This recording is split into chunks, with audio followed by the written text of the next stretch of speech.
12.3 비상계엄 선포 직후 곧장 위법 위헌이라고 반발하며 계엄 해제에 앞장섰던 한동훈 당시 국민의힘 대표.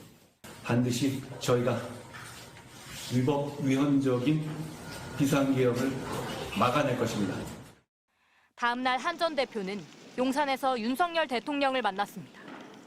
이 자리에서 윤 대통령은 민주당의 폭주를 알리기 위한 경고성 비상계엄이었다고 주장했습니다. 계엄이 그렇게 경고성일 수는 없죠. 계엄을 그렇게 쓸 수 있겠습니까? 그런데 그날 윤 대통령이 국회 해산도 할 수 있었는데 하지 않지 않았냐고 말한 사실이 곧 출판될 한 전 대표의 책에 담긴 것으로 파악됐습니다. 헌법에 없는 국회 해산권을 언급하며 비상계엄의 정당성을 주장한 건데 윤 대통령이 그만큼 헌법을 몰랐거나 알고도 무시하려 했던 겁니다. 책에는 여권 인사로부터 체포되면 목숨까지 위험할 수 있으니 휴대전화를 끄고 가족들과 함께 대피하라는 연락을 받았다는 내용도 담긴 것으로 알려졌습니다.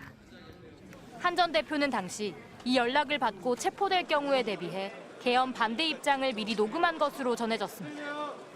한 친한계 관계자는 국민이 먼저라는 제목처럼 책에는 국정을 안정시키려 했던 한 전 대표의 노력이 담겨 있다고 설명했습니다.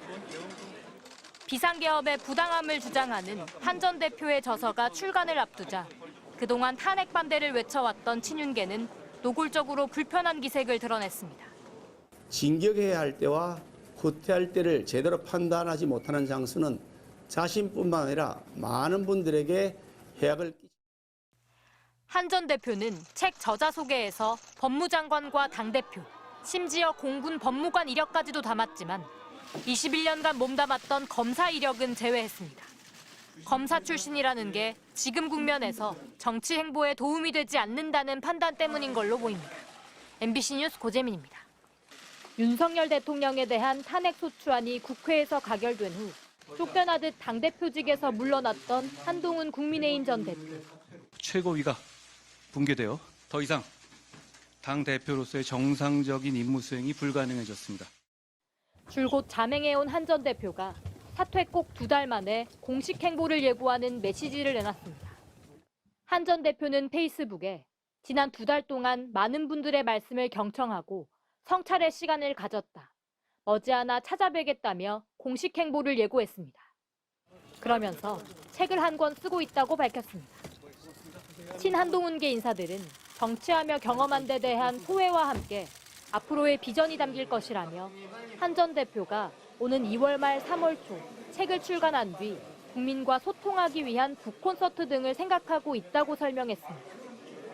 앞서 김종인, 유인태, 조갑재 등 여야 원로들을 만난 데 이어 이번엔 책 출간까지 알리며 공식 행보를 예고하자 여권을 중심으로 긴장감이 높아지고 있습니다.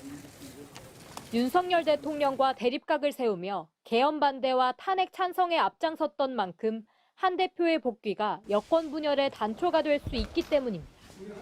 당장 윤상현 국민의힘 의원은 당이 분열하고 보수가 몰락한 계기를 만든 장본인이 누구냐며 한 전 대표가 지금 나서면 당의 혼란만 불러올 뿐이라고 즉각 반발했습니다. 대통령의 지지율이 올라가고 또 당이 통합이 되고 또 보수가 일어나는 때 아닙니까?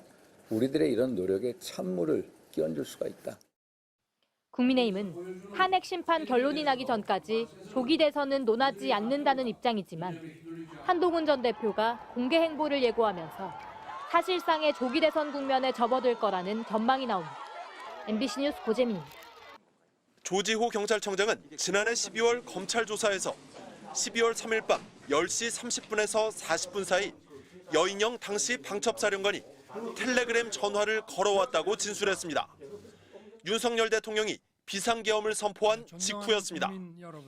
이 통화에서 여 전 사령관이 조 청장에게 정치인이 포함된 15명의 명단을 불러주며 이들을 체포할 건데 위치 파악을 해달라고 요구했다는 겁니다. 그 특정 명단에 대해서 저희들이 위치를 알 방법이 없으니 위치 파악을 좀 요청합니다.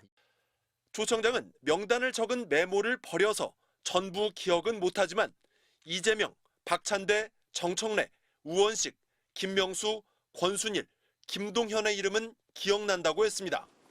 여 전 사령관과의 첫 통화 당시까지는 한동훈 전 국민의힘 대표는 없었습니다. 그런데 여 전 사령관은 이후 조 청장에게 다시 텔레그램 전화를 걸어 급한 목소리로 한동훈 추가입니다라고 말했다고 조 청장은 진술했습니다. 조 청장은 2차 통화 시점은 텔레그램 방이 사라져 정확히는 모르지만 한 전 대표가 계엄에 관해 부정적 입장을 밝힌 밤 10시 50분 직후로 추정했습니다. 위법한 위헌적인 비상계엄 선포입니다. 국민과 함께 자유민주주의를 지키겠습니다. 1차 명단에 있지도 않았던 한 전 대표는 그날 밤 자정 이후 방첩사가 대상을 이재명, 한동훈, 우원식 3명으로 좁힐 때도 그대로 있었습니다. 조 청장은 여 전 사령관에게 체포 명단을 듣고 우리가 할 수 없는 일이라는 취지로 답했고 부하들에게 따로 지시하지 않았다고 검찰에 진술한 걸로 파악됐습니다. MBC 뉴스 이준입니다.